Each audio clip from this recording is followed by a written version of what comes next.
Was the launch of the Nigeria Air really a scam? This has been the question on the lips of many Nigerians following its launch barely 2 days to the end of President Muhammadu Buhari's administration. The outrage was heightened when members of the 9th House of Representatives criticized the alleged launch, labeling it as fraudulent. The immediate past chairman of the House Committee on Aviation, Nolim Naji, had denounced the launch after key participants in the deal, including the federal government and the Ethiopian Airlines, denied any knowledge of it. Though the Ministry of Aviation attempted to clarify that Nigeria Air was only unveiled and not officially launched, the committee viewed the explanation as an attempt to divert attention. And in another twist, the former Minister of Aviation, Hadi Sirika, accused the chairman of the House Committee, Nolim Naji, of soliciting bribe from the ministry. And away from that, the president is being urged to fulfill his campaign pledge outlined in the Renewed Hope manifesto, which involves the establishment of National Forest Guard, among many other initiatives. This initiative, specifically the Forest Guard, it's claimed has become necessary to combat violent organizations such as Boko Haram, bandits, separatist groups, and oil militants who exploit forest areas to launch attacks, commit crimes, and disrupt the peace. With an expected recruitment of 185,000 young individuals across the 36 states and the Federal Capital Territory, the National Forest Guards will not only contribute to national security, but also provide employment opportunities.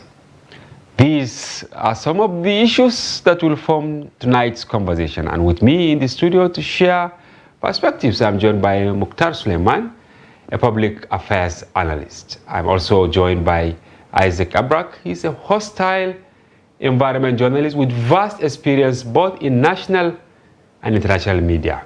Incidentally, he's also the chairman of the Northern Christian Youth Professionals. Welcome to the program, gentlemen. Thank you very much. We're happy having you in our studio. Nice to have you. Thank you very much, Hamza. Yeah, we'll go on a short break, and when we return, the conversation commences. Don't go away.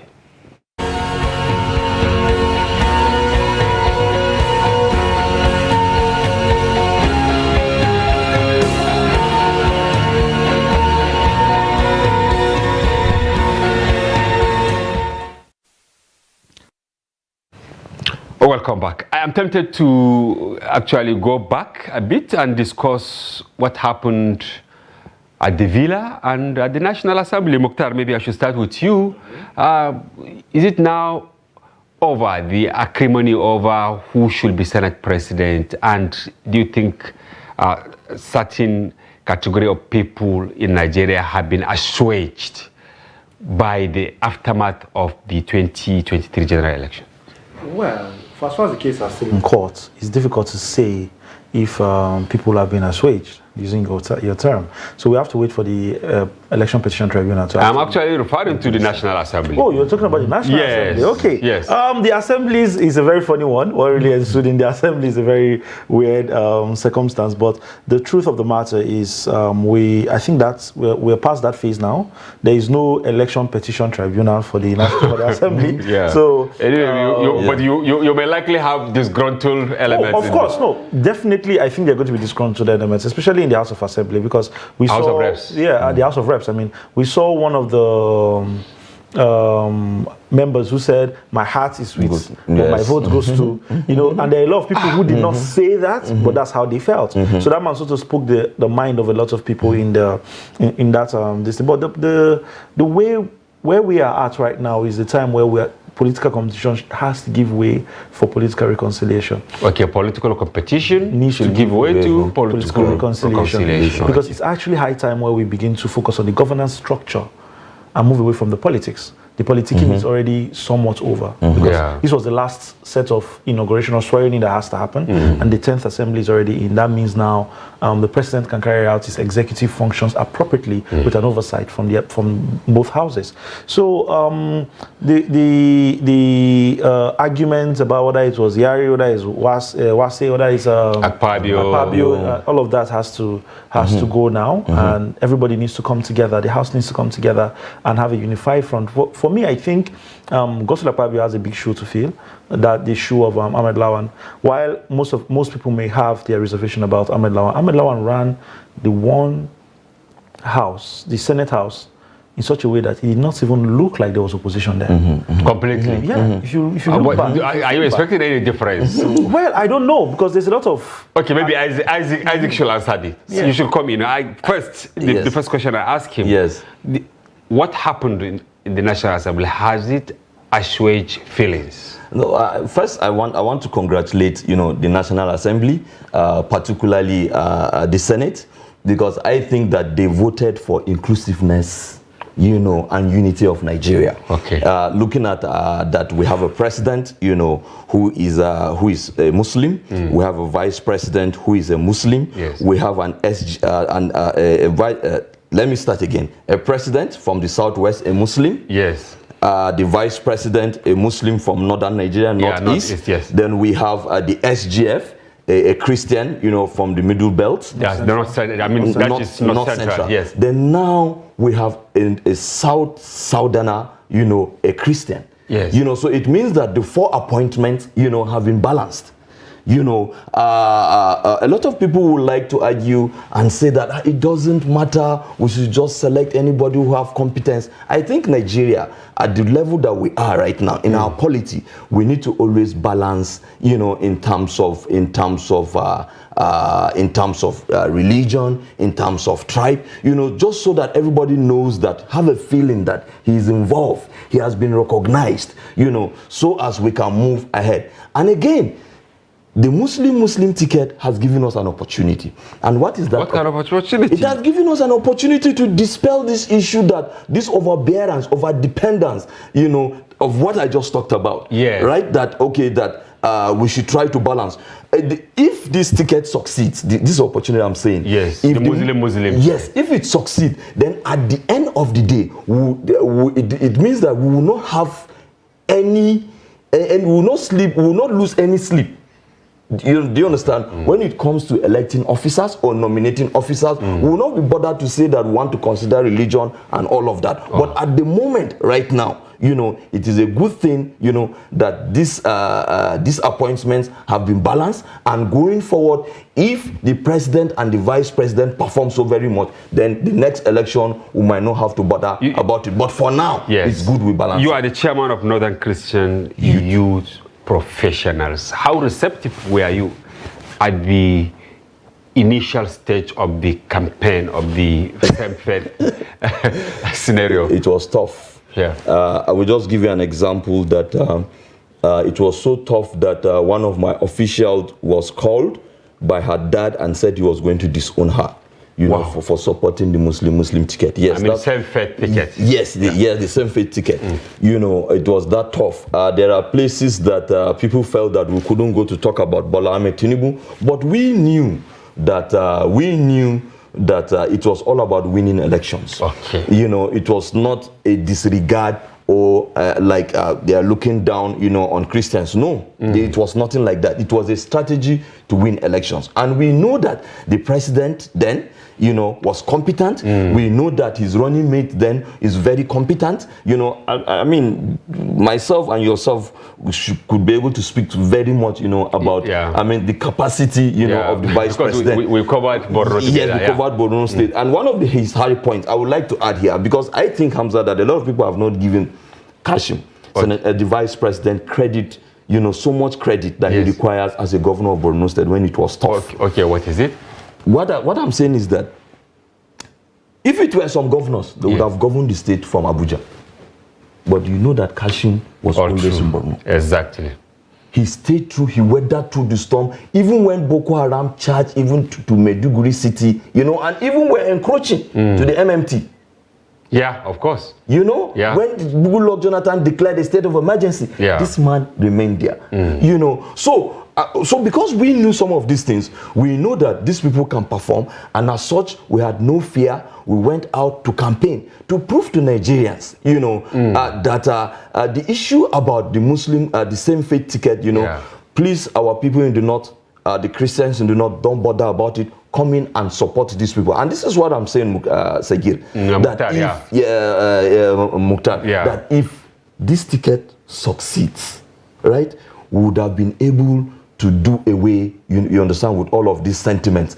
And this is why we came out for it. Despite, the challenges. I know somebody who, somebody threatened, one of my family members. You too, you're trying to shy away from it. You too, was threatened, yeah. Yeah, somebody threatened one of my family members that if Bola Ahmed Tinubu wins election, he was going to make sure that she was sacked. Oh my God, from her place of work. Yes, from her place of work. You know, so we face a lot of those challenges, but we are praying that this same faith ticket wins, succeeds, so that at the end of the day we will dispel all of those challenges. Yeah, Mukhtar, you are nodding your head, maybe in agreement with what he says. So how do you think the president will sustain the tempo of this issue of balancing without prejudice to competence? That's a very, very, very tricky position to actually be in, especially when you say without prejudice to competence. I've always believed that we should not at any point in time allow the mundane things define who we are.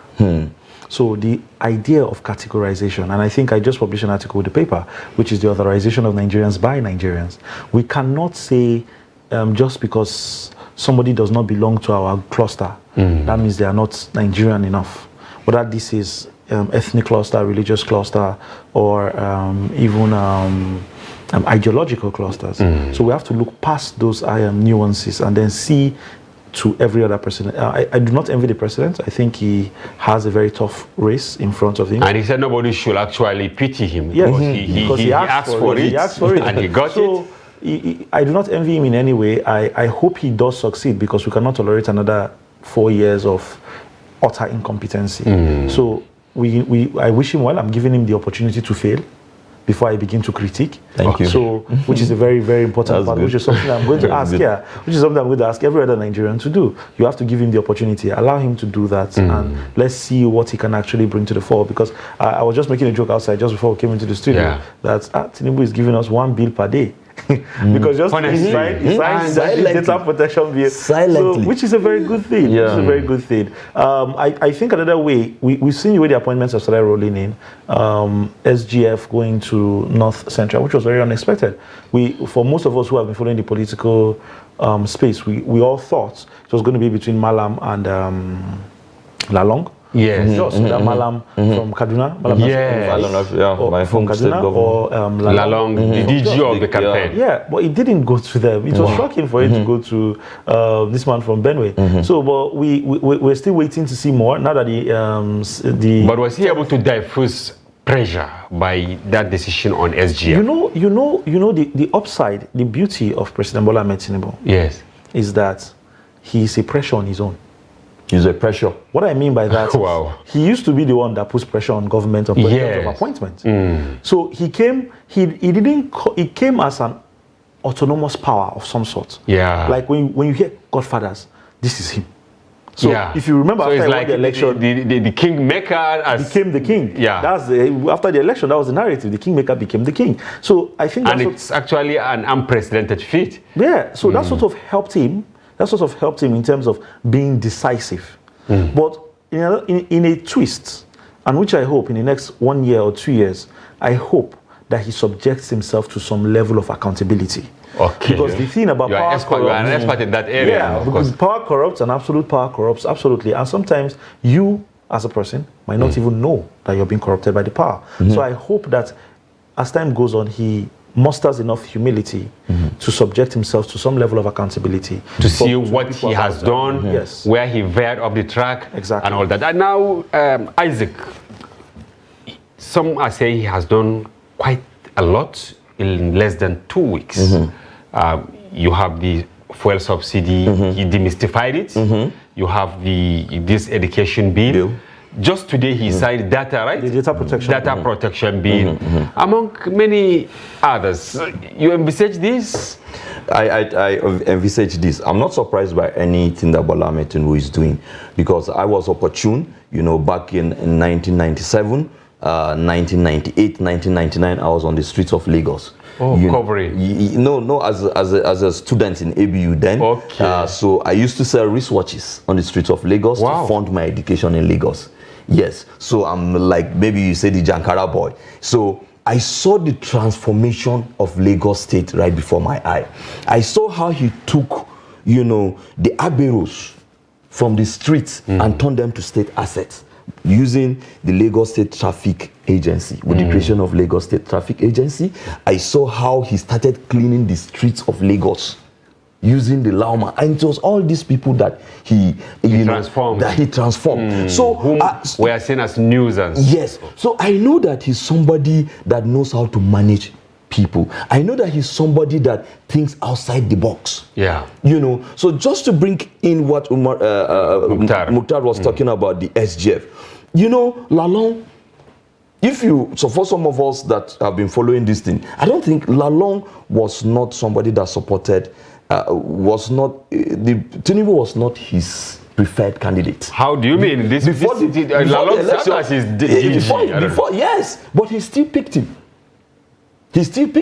Lalong, according to what we heard, was for Amechi. Wow. You know, but he still went ahead and picked him because that shows his level of magnanimity. Yes, he embraces everybody. As long as we are going to succeed, I will carry you along. And the SGF did so much in his state, Akume. Yeah. I mean, we won. I mean, we won. The governorship. APC cleared. Yes, but they say it is actually the alias pedigree. Well, alias cannot bring up if he's not an APC member. Okay. You know. So what am I saying that I'm not surprised? This man is a thinker. Okay. Right. This man himself, you know, has been somebody. He worked as a security man. You know, in his university, he was as a taxi man. He graduated best of his class, not just the first class, best of his class. And all the companies, most of the companies in America, we are talking about companies who have 100 years in existence, you know, gave him jobs even before he graduated.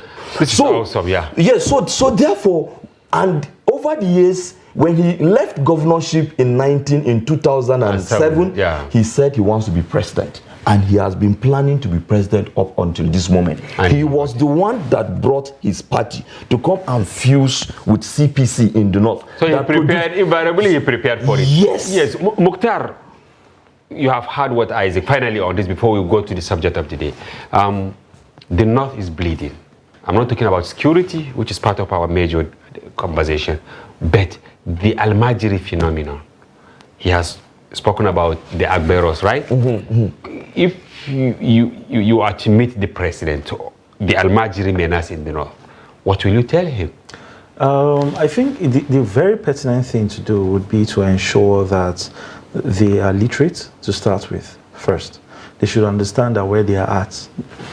I have had the privilege, when I was working in the Islamic Education Trust in Mina, we worked on an Ajami project where we convert basic school textbooks to Ajami language to train Almajiri children. Can you explain what's Ajami? Ajami is actually writing. You see it like Arabic. Okay. Alifun, Ba'un, you know that. Yeah. Because you grew up in Kaduna. Yes. But if you are reading it, it gives you Hausa. As I speak, you're saying a typical example would be the Arabic you used to see in the Naira notes. Okay. People were thinking that it's Arabic. It's actually Hausa. Yeah. Yes. It's Hausa. Ajami. So the argument is the average northern man already learned Arabic, whether he went to Western education or not. So why not try the Hausa language, the Arabic? So he reads it. Yes. So, and that really helped. It really helped those children, because these children have never seen the four walls of a Western classroom, but they've always been in the Sangaya system. Yes. So what we did was we converted basic school textbooks, and it made them feel seen as human, and it made them have dreams. Okay. So now, I think about two of them started interning with Al-Bishir, or Al-Fijr newspaper. Al-Fijr, yeah. So like that. So it helps them know that what they could also be something bigger. Okay. So I think the best way to take them out of the streets for now, because you have to do in Rome what the Romans are doing. Yes. So if you're in the north, you want to appeal to the northern sentiment in the manner of speaking for you to solve a problem. So get them out of the classroom, put them into that setting, let them learn basic literacy first. Yeah. So that Because they are not understand. illiterate. So it makes them phase out of the desperation mentality and they go into strategic thinking. Yeah. So that way it becomes very difficult for people to actually sway them and use them for ill purposes. Exactly. So if that happens, then ensure that the economy is blue collar driven, where skills are pertinent. Yeah. If skills become pertinent, you can actually bring them in. So it reduces, and then the most important stakeholder in that whole spectrum to actually reach out to is the parent. Please stop. Reduce the children having first. Stop bringing the children into the Sangaya system. Let's halt it. There should be no in anymore. Yeah. Let's see how we can and solve those the one that we have. Those that are already in, let's see how we can provide a glorious exit of sort. Honestly. For them. You agree or you have something to add? Yes, I'm learning. I'm learning. Yes. I'm really learning, and it interests me so much that you've actually done projects like this. Oh yes. And these are things that we must be speaking directly to the president. As northerners, I'm a northerner. I head a northern group, so it brings a lot of concerns to me. And I like to ask in this setting now, in getting these people to get Western form of education using the Arabic language, but written in Hausa, how do the Malams? How do the Malams feel about that? Wouldn't that render them some kind of unemployed, take them out of business? No. And then the Malams that Thank you very much. The funniest part. Isaac is actually a journalist. So I'm learning, and I'm sure a lot of people are learning. I was really surprised when the question came up. I was like, okay. It's not out of place. I think there's a whole lengthy conversation about it, but I'm going to cut it short for the sake of the show. We can continue the conversation afterwards. But the Malams are involved in the process in its entirety. So what we do is we can pick out maybe 10 students from the Sangaya school, train them, put them back inside the Sangaya school, train others. So then the trainer. Yes. So the Malams oversee the entire process. Now, when there's enough funding, we also pay the Malams. Okay. So that they can oversee the process effectively. So their oversight is not in the education. So everybody remains relevant from what you are saying. And then we ensure that there's tajweed in the curriculum. We add Quran, we add Sirah, just to also because many scholars, Sangaya school teachers were averse to the introduction of formal education because they felt that it will adulterate the foundation. Yes. So that was my concern. So I think it's a very good one, and I hope we continue to push, and so that we succeed at the end of the day. Yes. Now back to our business of the day. Yes, the Nigeria Air. Yes. we saw an aircraft at the Abuja airport. It was there for some hours and then it disappeared. What happened, Mukhtar? It's a magic trick. Look at it. When it arrived. Houdini came. Houdini Sirika came. The saddest part of the whole of this thing is, and we're discussing outside. Before the commencement of the program. That was not too long ago, some years ago, we heard the story of a man who sold an airport to some foreign investors. I mean, just not too long ago. We saw all of that. And then to have a government official do that to the entire country, not just do that, and have the impunity, and for the lack of better term, I would say impunity here. He was on one of the sister stations some days ago, trying to clear the air. And he was saying, that's why he started throwing blames around, saying the chairman of the committee asked for bribe, that she should go and sit down somewhere. She asked for bribe, and then 5% or 3 billion. He started trying to twist and turn the story and started trying to throw blames here and there, which was really, really wrong. We're not trying to defend the actions of what we say, of what they have called one of the biggest scam in Nigerian government has actually carried out. But rather, you are trying to actually pinpoint blames everywhere else, because that plane landed because 2 days before that plane landed, or 3 days before that plane landed, he said Nigerian Air will fly in Buhari's administration. Only for you to come and say it was not the unveiling of the aircraft, it was just a launching of the some ambiguous grammar that actually made absolutely no sense. It made absolutely no sense. And to further buttress that issue, after the House Committee sitting, the 9th Assembly, the chairman of Ethiopian Air resigned. The chairman of the airline. He was forced to resign. Well, we knew they fired him, but he was forced to resign because he came in here and then he got a very sour deal. Because I was listening to an analysis of the entire project and what was supposed to be done about the agreement and what it entailed. And I got to find that the Nigerian government was willing to give Ethiopian Air a 15-year moratorium. So that means that they were not going to pay tax, 15-year tax moratorium. Yeah, it's tax holiday. Yeah, tax holiday. That doesn't make sense. That makes absolutely no sense. And then they were willing, in the contract, they were willing to come and undercut the market by about 80%. That means, and on average, a flight to Kano is about 53,000 naira. For example, they were willing to sell at 15 to 20,000 naira. So when you do that, meanwhile, they are getting their forex from Exim banks. Wow. So, and the Nigerian local flights don't have that kind of... so what happens? What happens to them if, in the event, they had their way? This was what was going to play out. So they will undercut the market, sell local flight tickets at a very, very cheap price. That means other airlines are going to go out of business because they might not be able to keep up. Customers have. And when other airlines go out of business and the demand becomes so high on the Nigerian Air, then they will shoot up the price, of course, because it's basic economics. Okay, it's economics. Like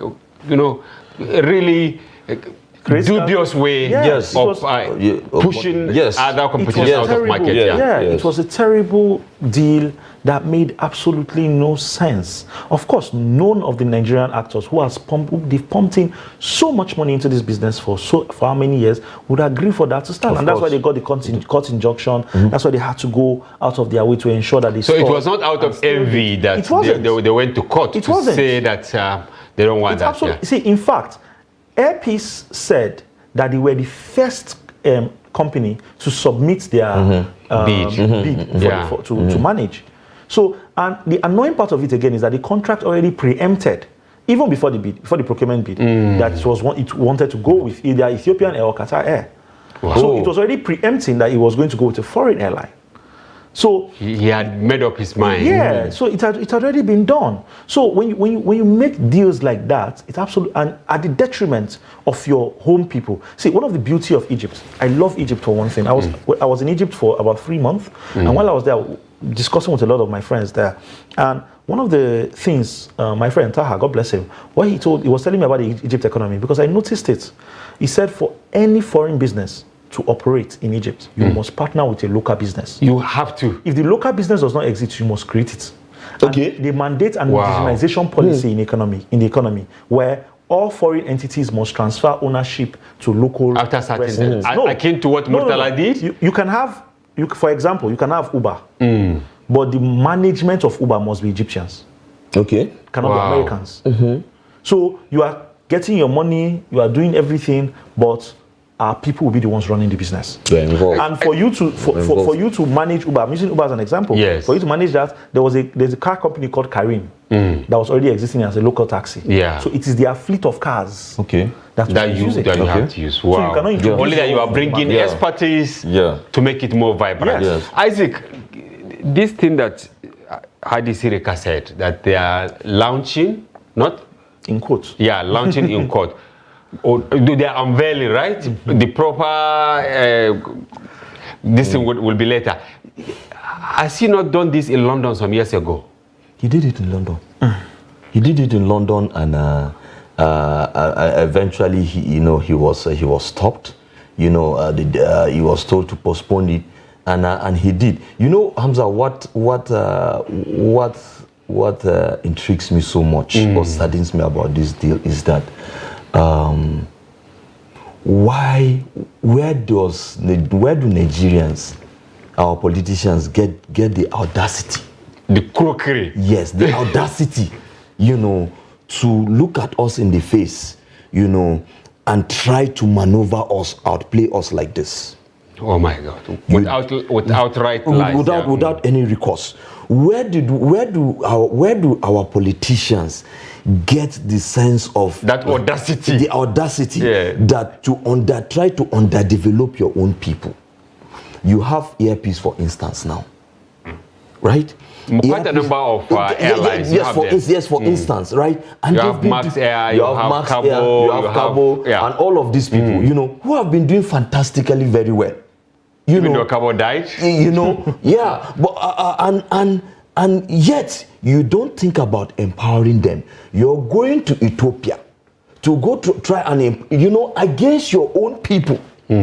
You know, so I mean that makes me wonder, and I just want to talk to to call on this government, even though we are saying that Government Bola Ahmed Tinubu in his short time has done so very much. We're expecting to see what Bola Ahmed Tinubu is going to do about Nigeria here, about this deal. We want to see him, you know, set up an investigative committee as required, as asked by the lawmakers, you know, to investigate what really happened in this case. Because if this deal is allowed to go through, it means that somebody else would want to borrow a leaf and want to pull such a stunt one day on us, and we do not want to see this kind of embarrassment. All right, thank you very much. I know you have more to say on this, but we'll go on a short break. Viewers, remain with us. We'll be back shortly.